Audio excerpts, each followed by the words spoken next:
이 세상이 창조된 순간부터 지금까지 모든 역사의 주관자는 하나님이셨습니다. 보다 정확히 말하면 하나님의 일방적인 이끄심으로 이 세상이 존재해 왔습니다. 세상을 창조하심은 오로지 하나님 그분의 일방적인 결정과 계획이요 성취였습니다. 하나님께 요청한 사람이 없습니다. 범죄한 아담과 하와, 죄 아래 있는 온 인류를 구원하시기 위한 십자가 또한 하나님의 일방적인 은혜였습니다. 사람들은 십자가를 생각조차 한 적이 없습니다. 예수님께서 이 땅에 내려오실 것을 제안한 이도 없었습니다. 모두 다 하나님의 일방적인 계획이요 인도하심입니다.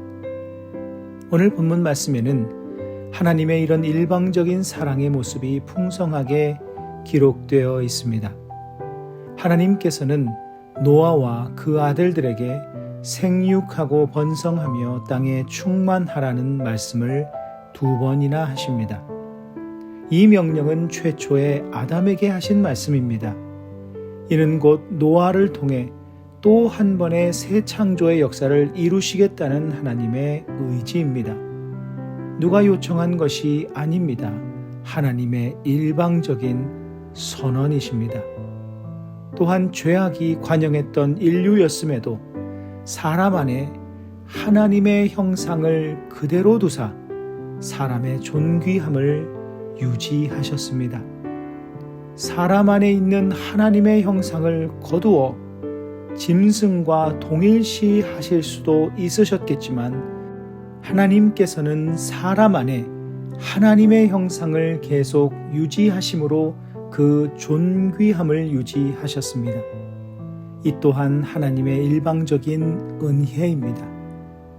그리고 다시는 세상을 홍수로 멸하지 아니하실 것을 일방적으로 약속하시며 무지개를 두셨습니다.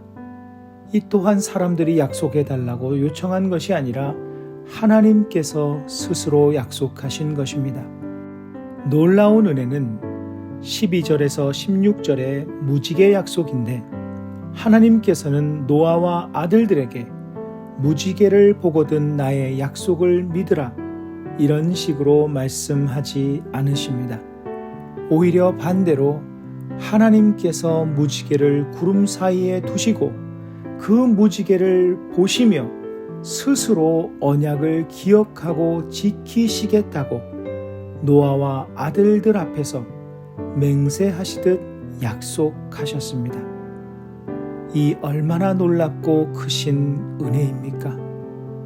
하나님께서 무엇이 아쉬워서 사람 앞에서 언약을 맺으시고 스스로 꼭 지키시겠다고 약속을 하신단 말입니까? 사람이 하나님의 맹세를 들을 만큼 그렇게 존귀하고 소중한 존재란 말입니까? 하나님은 도대체 얼마나 사람들을 사랑하시는 것입니까? 하나님께서 새로운 재창조의 역사를 시작하실 때 하나님께서는 사람의 연약함을 이미 다 알고 계셨습니다. 사람의 거룩함을 보고 우리를 소중히 여기신 것이 아닙니다. 사람의 완벽함을 보고 사람을 존귀히 여기신 것이 아닙니다. 하나님의 사랑의 언약은 어떤 조건도 없었습니다. 하나님께서 먼저 다가와 먼저 언약해 주시고 그 약속을 지키시겠다고 다짐하셨습니다. 창조주이신 하나님께서 피조물일 뿐인 사람에게 무엇 하나 아쉬우셨겠습니까? 사람은 흙에서 태어나 흙으로 돌아갈 피조물일 뿐입니다. 그런데 하나님께서는 그런 흙일 뿐인 사람을 그렇게 아쉬워하십니다. 그렇게 소중하게 여기십니다. 그렇게 존귀히 여기십니다. 그래서 십자가에 죽기까지 사랑하십니다. 그 하나님의 사랑의 언약이 우리의 소망일 뿐입니다. 말씀을 기억하며 기도하는 시간을 가지십니다.